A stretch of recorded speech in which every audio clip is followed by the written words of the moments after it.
In November 1883, in Juniper Hollow, a remote high mountain valley in the New Mexico Territory, winter did not arrive with a sudden blow, but with a slow, stubborn wait, as if it knew it would stay long enough to wear everything down. In the late 19th century, the first snows often fell while the ground was still wet, melting by day into cold mud and freezing at night into a rock-hard crust, and that cycle repeated until the cold no longer sat on the surface, but seeped deep into the wood, into the soil, into people's bones. Morning breath froze right in front of one's face, throats turned raw and dry, hands went numb after just a few minutes outdoors. The settlers here lived by an unwritten law to survive the winter. Every family needed at least 4 cords of firewood, 5 if the weather turned treacherous that year. So they split wood frantically from mid-autumn, stacking it in piles that reached the rafters, believing quantity would make up for everything. But there was one reality everyone faced yet rarely spoke aloud. Firewood left outdoors in Juniper Hollow almost never dried completely. The freeze-thaw cycle drew moisture deep into the core of the logs, so that those seemingly solid pieces actually held 25 to 30% moisture. When placed in the stove, they did not give off heat right away but first consumed thousands of BTUs just to drive out the water vapor, producing thick smoke, weakening the fire, and leaving the house colder even though the stove was burning. Most people accepted it, split more, burned more, endured it as the price that had to be paid. But Ellen Rowe did not. She was a widow in her 60s, living alone in a small log cabin on the edge of the valley, and she was far too familiar with long, damp, fuel-hungry winters. That autumn, instead of going out to the yard to split more wood, Ellen stood in her kitchen, bent down, and marked each floorboard with chalk. Soon afterward, rumors spread throughout Juniper Hollow. She planned to dig a cellar right under the floor to store firewood. People shook their heads. Some smirked. Others warned of foundation collapse. Ellen offered no explanation. And when the first floorboards were pried up, exposing the cold earth right in the middle of the kitchen, all of Juniper Hollow began to believe she had lost her mind. Ellen Rowe turned 68 in the fall of 1883, a widow living alone in a log cabin less than 30 feet square on the edge of Juniper Hollow, where there was no one left to call for help when winter arrived. Her husband had been gone for over 10 years, her children had left long ago, and her strength no longer allowed her to do the work that the men in the valley still did every day, splitting 10 or 12 cords of wood in a season, hauling logs down from the slopes through the snow. The previous winters had given Ellen enough data to understand exactly where the problem lay. The fire in her stove rarely burned strongly for more than 2 hours. The wood hissed, thick smoke rolled out, eyes stung, and the ceiling grew sooty. She had measured carefully. With the same volume of wood, her stove kept the house warm for only about half the time compared to the rare occasions when she had truly dry firewood. Tarps, stone weights, stacking high off the ground, none of it addressed the core issue. After repeated freeze-thaw cycles, the moisture in outdoor wood easily exceeded 25%, and for every pound of water in the wood, the stove had to expend over 1,000 BTUs just to dry it before it could produce heat. Ellen could not compensate for that loss by splitting more, so she took a different approach. The idea did not come suddenly but clearly, like a simple calculation. Ellen remembered very well the old root cellar from her youth, a space about 6 feet underground where the temperature stayed between 48 and 55 degrees Fahrenheit year-round, cool enough to preserve food but never freezing.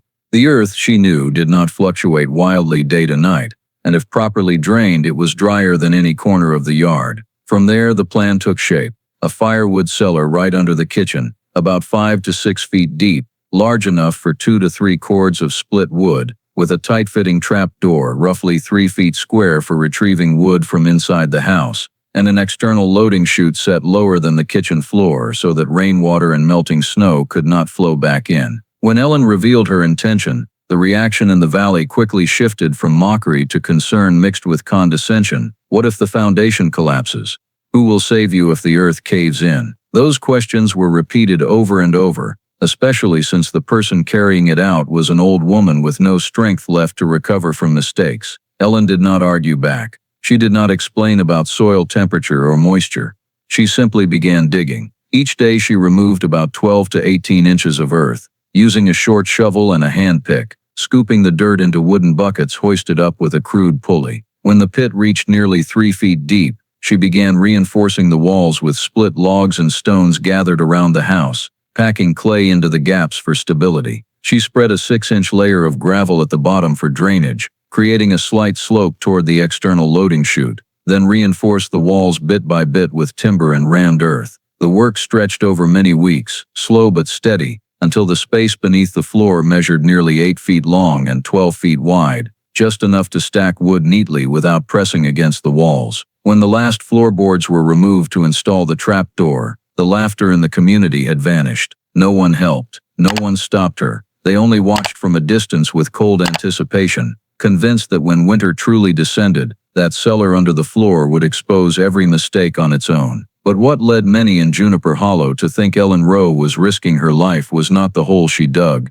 but the fact that they did not understand she was building something entirely different from what they imagined. Because the system beneath her floor was not a haphazard storage pit, but a structure operating on very basic physical principles that the frontier environment had proven for thousands of years. And the first of those principles was temperature at a depth of 5 to 6 feet below the frost line in this region. The soil no longer reacted quickly to cold or warming on the surface. No matter how deep the snow or how fierce the icy winds outside, the ground temperature remained steady between 48 and 55 degrees Fahrenheit all year. That range was cool enough to prevent mold and rot, but warm enough that wood never froze or condensed moisture within its fibers. Ellen understood this from the old root cellar, where apples and potatoes could lie through the winter without spoiling, and she applied the same principle to firewood. But temperature was only half the story. The biggest problem with firewood in Juniper Hollow was not direct rain or snow but humidity in the air. Wood is hygroscopic, and when left outdoors, even under tarps, it absorbed moisture from the cold, damp air, easily pushing internal moisture above 25%. At that level, every pound of water in the wood required over 1,000 BTUs to evaporate before the wood could produce heat, a waste no stove in the region could overcome.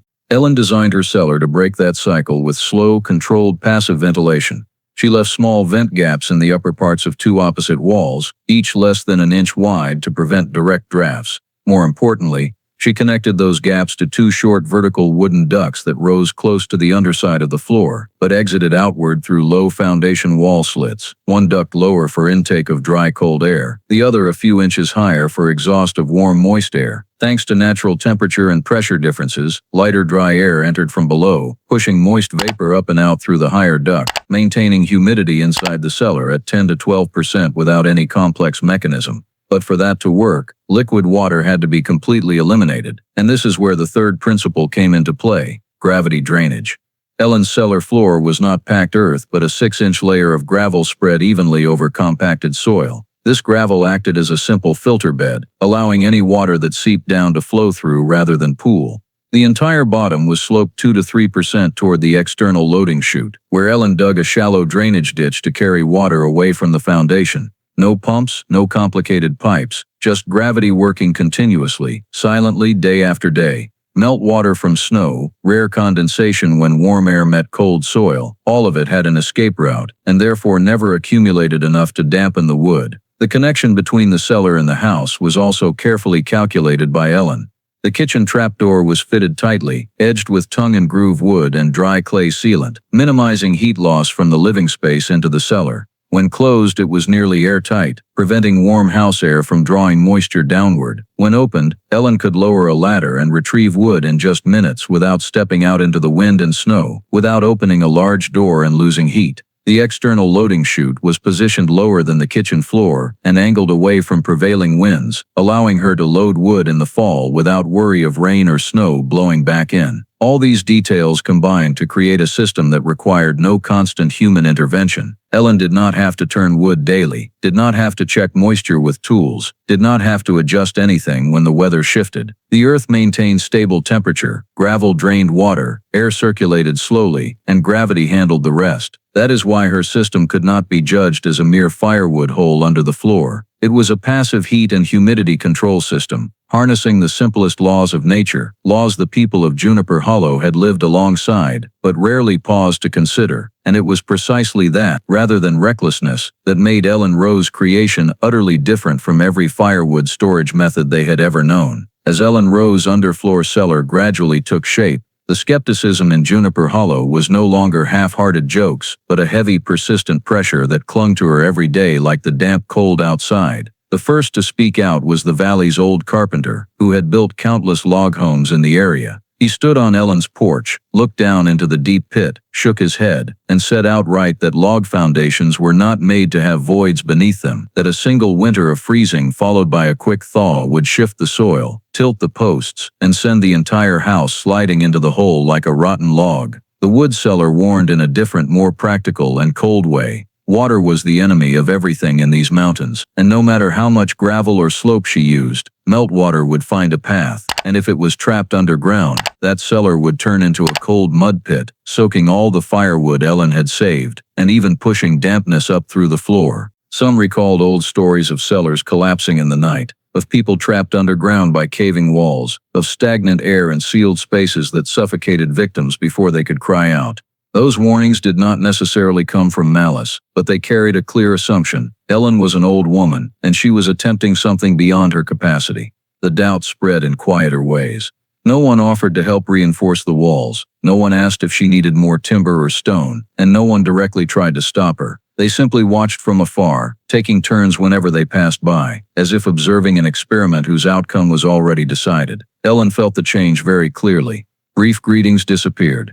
Conversations over fences no longer included her. She became an outsider in the valley where she had lived for decades. But Ellen continued her work steadily and without showing anything. While daylight lasted, she lowered bundles of split wood into the cellar, stacking them neatly in rows, leaving space along the walls for air circulation. She calculated the quantity precisely, never overpacking, never letting wood touch the ceiling, because she knew overloading was the fastest way to ruin any structure. By late autumn, when the cold winds began carrying the smell of snow, Ellen had stored nearly 2 cords of wood in the cellar, enough for the early months of winter if everything went as she had calculated. Meanwhile, the community around her maintained its distance. They did not help, nor did they hinder. They waited, waiting for a crack to appear in the house walls, for the kitchen floor to sag, for a heavy rain to flood the cellar, for the smell of mold or choking smoke to rise as confirmation that their warnings had been right. Every time Ellen stepped into the yard, she could feel the eyes following her, not the eyes of people ready to lend a hand, but the eyes of onlookers convinced that nature would soon do its part. In Juniper Hollow, winter was always the final judge, and in the minds of many it was about to deliver an unforgiving verdict on the old widow who had dared to dig a hole beneath her own kitchen floor. December 1883 arrived in Juniper Hollow just as the old folks in the valley had predicted. No fanfare, just a long string of damp, cold days, enough to wear people down. In the first week, snow fell about 10 inches in one night, then another 8, the next, blanketing roofs and paths like flour dumped on a rough table. On December 7th, a cold rain set in, fine droplets sharp as needles that soaked through tarps, through canvas, through everything people thought would keep it out. By evening, the wind shifted, temperatures dropped below 20 degrees Fahrenheit, and all that water froze into a slick armor coating the firewood stacks in the yards.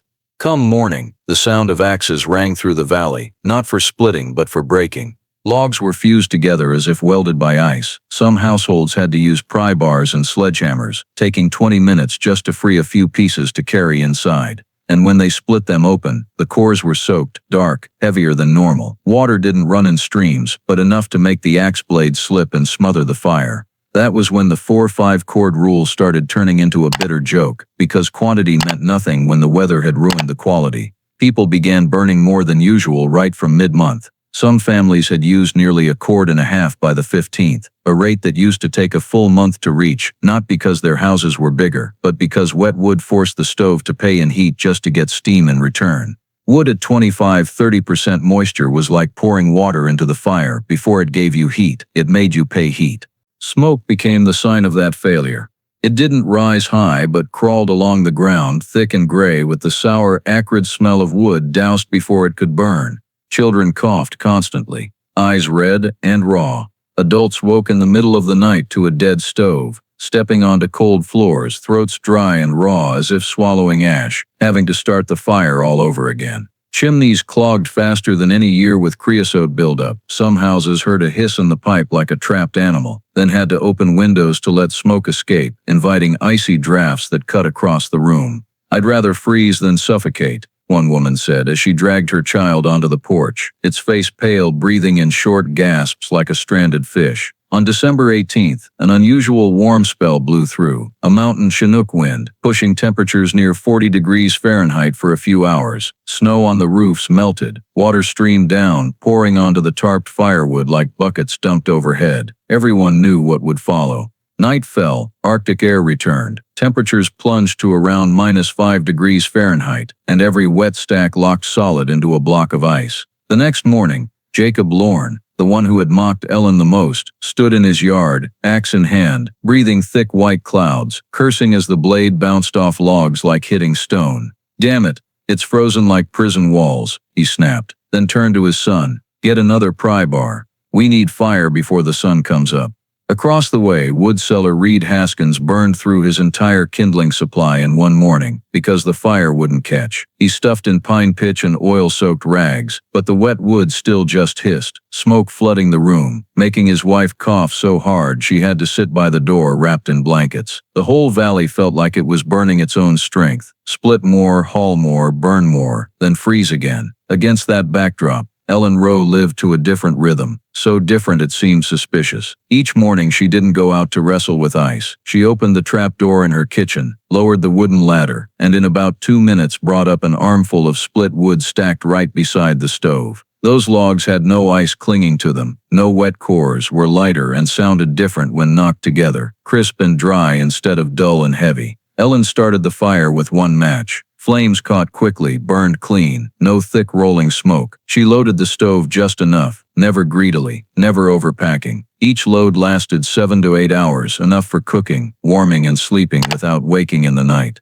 When she needed more, she simply opened the floor hatch, reached down, grabbed more, closed it, no opening the big door, no letting wind steal the heat. She didn't keep numbers on paper, but her body kept them for her. The house had no sudden drops in temperature. Water in the bucket didn't freeze as fast as in other homes. And most importantly, her lungs weren't full of smoke. At first, no one noticed, because everyone was busy fighting their own cold. But in a valley, there's one thing you can't hide: the chimney. Every morning, when frost coated the grass and people's breath froze on their mustaches, Juniper Hollow lay under heavy gray smoke columns that spread low like clouds. Ellen's chimney, by contrast, released only a thin, clear, steady stream that rose straight and dissipated quickly. No acrid smell, no black smoke, no sign of a stove struggling. Someone passing by stopped, looked up and muttered to his companion, "What's she burning that's so clean?" The other shrugged, "Probably just burns less. She's old." But a few days later, as snow kept falling, as their own tarps collapsed under the weight of water, as they started burning old fence rails to keep fires going,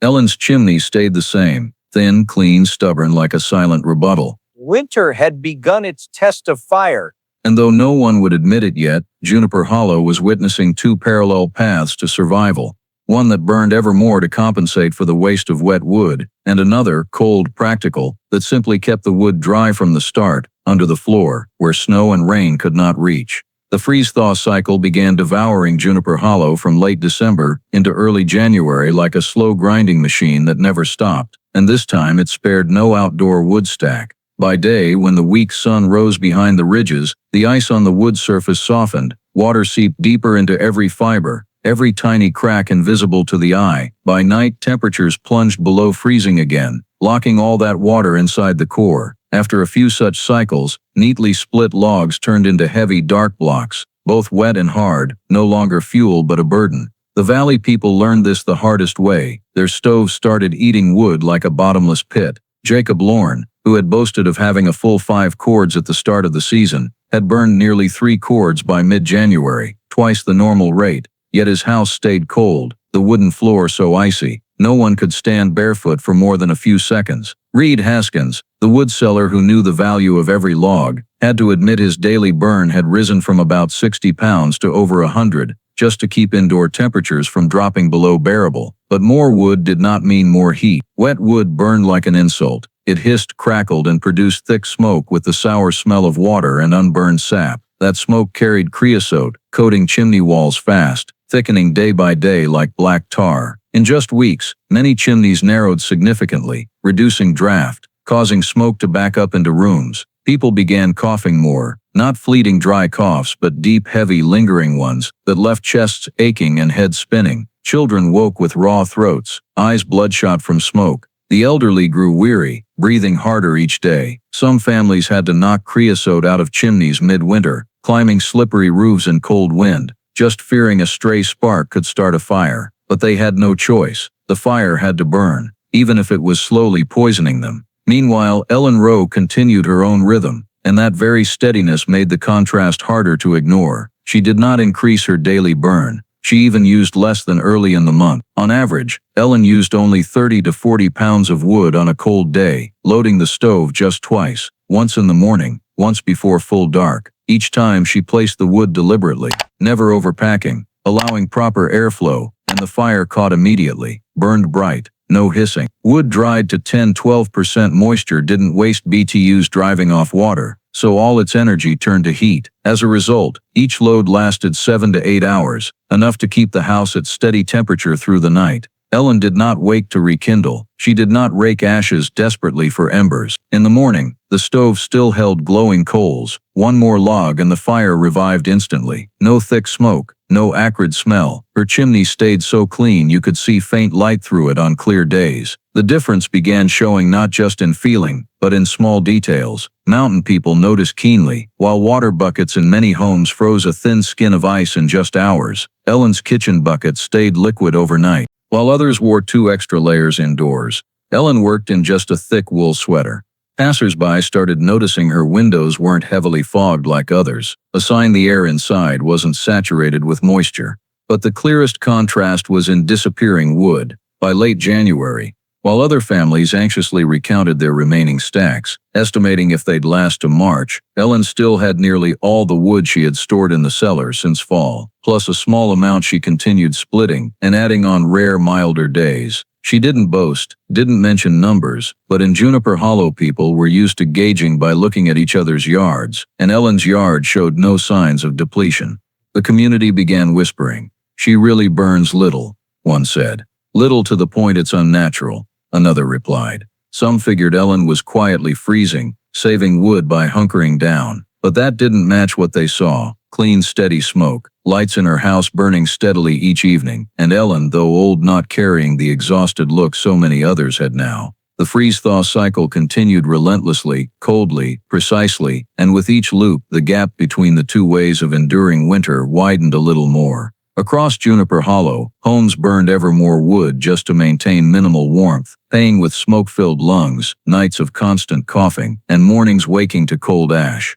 In Ellen Rowe's small log cabin, fire burned less but more steadily, each log delivering its full heat value, none wasted on steam and smoke. That contrast was no longer just feeling or rumor, it showed in daily rhythms, in wood remaining after each week, in clean burning chimneys against the tar-black ones across the valley. And just when that gap became undeniable, winter decided to unleash its harshest test. The great blizzard struck Juniper Hollow in mid-January, 1884, like a verdict read slowly but without appeal, starting with wind and ending in depletion. That afternoon, the sky lowered until it felt touchable, gray clouds piling from the west, and as the sun vanished behind the ridges, wind rose in long gusts, whistling through cracks, rattling even tightly shut doors. Snow didn't fall at once. It came later when the wind was strong enough to carry cutting cold and stuff it into every smallest corner of the valley. By midnight, snow fell thick and heavy, not light flakes drifting, but wet, dense slabs slapping roofs like wet sand thrown. Wind built, long gusts, strong enough to rip weary tarps that had endured weeks of rain and snow. People heard fabric tearing in the night, then silence as whole tarps blew away, exposing stacks that soaked up water like sponges. In many yards, wind piled snow into drifts taller than a man, burying carefully stacked wood completely, turning them into heavy white mounds unreachable. At the storm's peak, visibility dropped to a few feet, and every step outside felt like stepping into a grinding cold machine, where breath was yanked from the chest and froze instantly in front. Inside homes, stoves roared under strain. Wet wood hissed violently. Flames flickered. Thick smoke backed up because wind pressured the chimneys, stinging eyes and spinning heads. Some houses cracked doors to let smoke escape, trading poison air for direct icy blasts across rooms. Coughing echoed through the valley, not scattered coughs but deep, prolonged ones sounding like wood scraping wood. By dawn, with the storm showing no sign of easing, many families realized they were out of options. Outdoor wood was either buried beyond quick digging or soaked useless. People started dragging wooden chairs and tables near the stove, smashing them for fuel.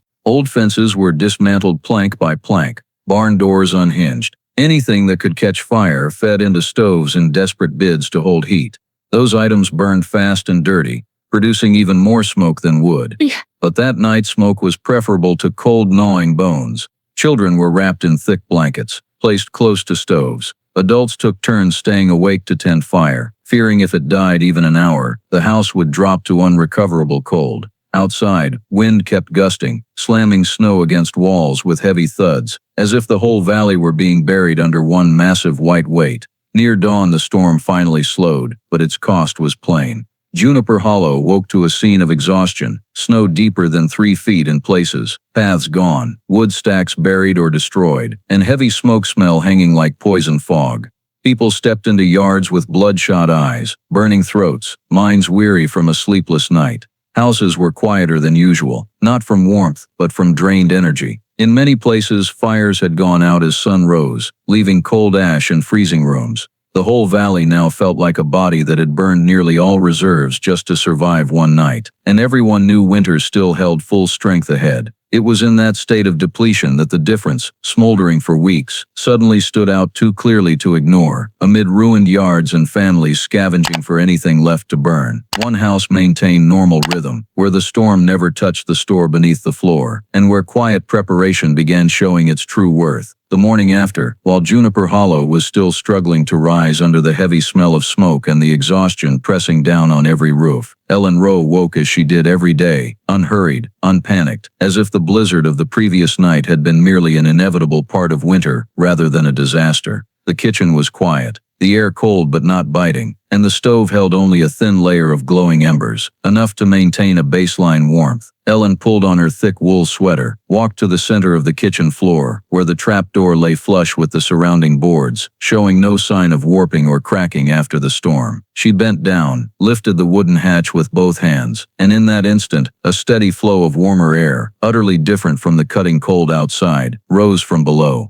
It was not the heat of a fire but a calm, even warmth held at around 50 degrees Fahrenheit, enough to melt the chill clinging to her fingers as she gripped the ladder rungs. Ellen lowered the ladder, descended slowly, and in the dim light filtering from above, the neat stacks of firewood appeared, dry, untouched by water, ice, or any hint of mold. She lifted one log, feeling its weight far lighter than the ice-locked pieces she had handled in years past. When she knocked two together, the sound was crisp and dry, a sharp crack that anyone who had ever started a fire in the mountains recognized instantly, truly dry wood. Ellen did not smile, nor did she linger to confirm what she already knew. She took just enough for an armful, balanced it on her shoulder, climbed back up, and carefully closed the trap door, returning the kitchen to its sealed, draft-free state. No words, no unnecessary gestures. She set the wood beside the stove, brushed aside a light layer of ash to reveal the remaining coals, then pulled a single match from her pocket. The match flared with a soft scratch, a small but steady flame. Ellen touched it to the edge of a thin splinter, and almost immediately the fire caught in the dry fibers, spreading quickly, bright and clean. No hissing, no thick smoke rolling back. In seconds the stove shifted from smoldering to burning steadily, flames standing tall and clear, as if they had been waiting for these conditions all along. Ellen closed the stove door, adjusted the draft to its familiar position, stood up, rubbed her hands once for warmth, and went on with her daily tasks. Outside, the valley was still grappling with the storm's aftermath. People shoveled snow to recover, scattered fence rails, dragged out broken chairs and tables from the night before to dry, checked stoves with weary faces. Many chimneys still poured out thick gray smoke, heavy with acrid smell, the mark of wet wood and fire struggling to survive. But from Ellen's chimney rose only a thin ribbon, almost transparent, climbing straight into the cold sky and vanishing quickly, leaving no black streak or burnt odor. No one stood at her door to witness that moment. There was no crowd, no acknowledgement, no quiet celebration. Ellen did not call anyone over, did not knock on neighbors' doors, did not explain why her stove still burned while many others had gone out. She simply continued what needed doing, keeping to the rhythm she had set from the start of the season. But in a place like Juniper Hollow, results could not stay silent forever. Just days after the blizzard, as people began cleaning up, taking stock, and calculating how long they could hold out, the difference forced itself into the open, not through stories but through numbers that did not lie. After the Great Blizzard, as Juniper Hollow began counting its losses, the gap between households was no longer a matter of subjective feeling or whispered tales, but stood out plainly in cold figures no one could bend. By the end of January 1884, Jacob Lorne had burned nearly 4.5 cords of wood, though winter was barely more than halfway through. Reed Haskins, who always prided himself on careful calculation, had used close to 4 cords more than any previous season. Those numbers were not guesses but measured by the empty yards where shoulder-high stacks once stood. In contrast, when Ellen Rowe opened her cellar to check at the same time, she still had nearly 2/3 of the wood she had stored since fall, adding what she had burned from the start of the season. Until then, the total came to only about 1.5 cords, roughly 1.3 cords for actual heating. Same valley, same winter, houses of similar size, yet fuel consumption differed by nearly 4 times. The reason was not greater cold tolerance or extreme frugality, but something invisible inside each log. When asked, people in the valley began admitting that after weeks of freeze-thaw their wood held very high moisture, easily reaching 25 to 30%. At that level, every pound of water in the wood required over 1,000 BTUs just to evaporate before real combustion could begin. If a 10-pound log contained nearly 3 pounds of water, more than 3,000 BTUs were wasted, simply driving it off, producing no heat for the house at all. Multiplied by dozens of logs a day, the lost heat became a gap no stove could close by burning more. Ellen, by keeping wood at 10 to 12% moisture in her underfloor cellar, nearly eliminated that waste. For every log she fed the stove, most of the energy went straight to heat rather than steam and smoke.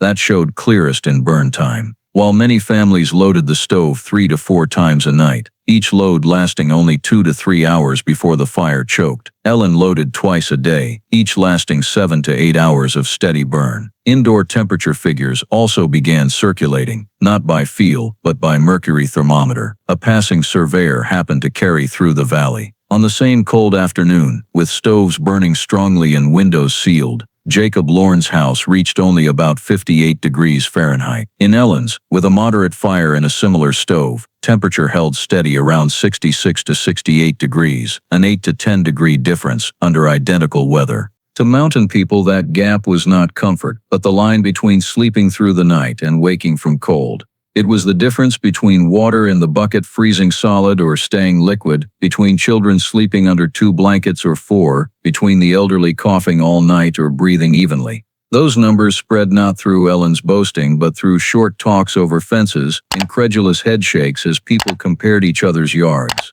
No one smirked anymore at Ellen's still intact woodpile in the cellar, while their own yards stood empty. No one claimed she was freezing to save wood, because her house was actually warmer. No one blamed luck because luck did not repeat steadily for weeks. Logic began replacing gossip. The numbers, cords of wood, moisture percentages, BTUs lost, hours of burn, degrees Fahrenheit, stacked up like stones in a wall without gaps. Valley people could doubt the idea, could look down on the person who carried it out, but they could not argue with figures laid right in front of them. Winter was not over. But by now one thing had become too clear to deny. In Juniper Hollow, the difference between burning 4 to 5 cords and just over 1 lay not in endurance or willpower, but in where and how the wood was kept dry. Once logic and data had spoken for themselves, the community's reaction shifted in the way typical of the frontier, quietly, cautiously, without drama. Acknowledgement in Juniper Hollow did not come with apologies or handshakes. It came the way people there usually accepted a hard truth.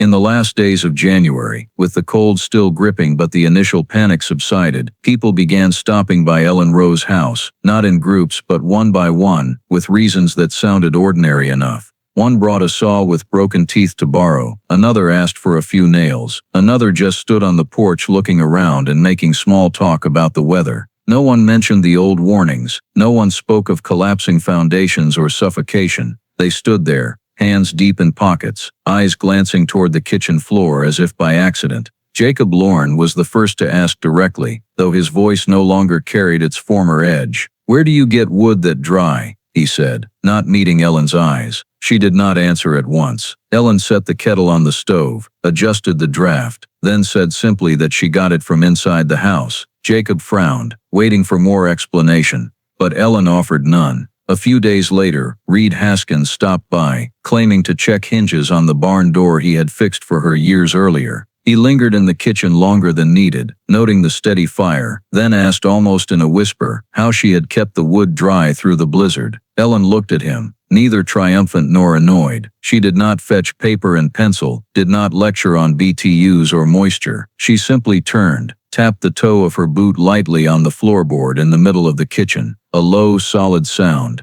"Down there," she said. That answer repeated itself many times in the days that followed, each time to a different visitor. No one apologized for earlier mockery. No one admitted being wrong. They only asked practical questions: how deep to dig, how to drain water, where to place the loading chute so snow would not blow in. Ellen answered just enough. No more. She said 5 to 6 feet was enough to stay below the frost line. She said the floor needed gravel, so water would not pool. She said the loading chute had to be lower than the kitchen floor and angled away from prevailing wind. No lectures, no moral lessons. Just specific information, delivered like instructions on tying rope or sharpening an axe. The community began changing in small but noticeable ways. People no longer watched Ellen's house from afar as something odd.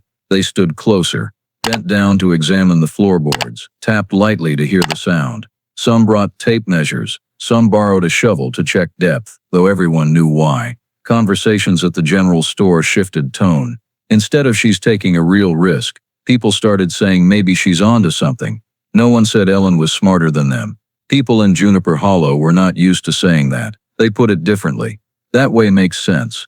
The ground here holds temperature well. If done right, it could work." Ellen did not try to capitalize on the shift. She did not open the cellar for the whole valley to see, did not offer to guide anyone in digging. When asked, she answered, then returned to her own work. In the evenings, her stove still burned steadily, and her kitchen stayed warm. Visitors left with more in their heads than when they arrived, and one clear image they could not erase: Ellen Rowe, the old widow once thought mad, standing in her kitchen with a hand on the wooden floor, as if pointing out the most obvious thing in the world. Not in the sky, not in the yard, but right under their feet. That winter passed, and other winters came to Juniper Hollow, bringing with them quiet but lasting changes everyone recognized. In the spring of 1884, as snow retreated from the hillsides and the ground softened enough to dig, new holes began appearing around the valley, without fanfare, without announcement, just floorboards removed in kitchens, patches of brown earth exposed beneath feet.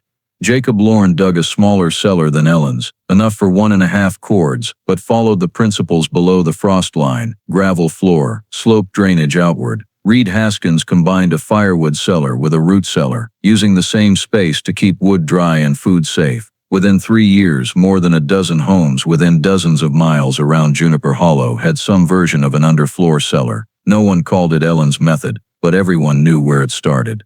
Ellen Rowe lived many more years after that winter, still quiet as before, claiming no credit, seeing herself as no one's teacher. When she passed, the log house went to a distant relative, then to others, but no one filled in the cellar beneath the floor. Years later, when someone lifted the old weathered trapdoor again, they still felt the steady cool air rising from the earth, the gravel floor still dry, the walls still solid, as if time had passed it by. Winter kept coming to Juniper Hollow, cold, damp, unforgiving, as it always had. But the families who had learned the lesson from the hole under the floor no longer feared it the same way. And if anyone asked what Ellen Rowe had invented, the answer remained as simple as the woman herself: she invented nothing new. She was just stubborn enough to trust the ground, gravity, and numbers that did not lie.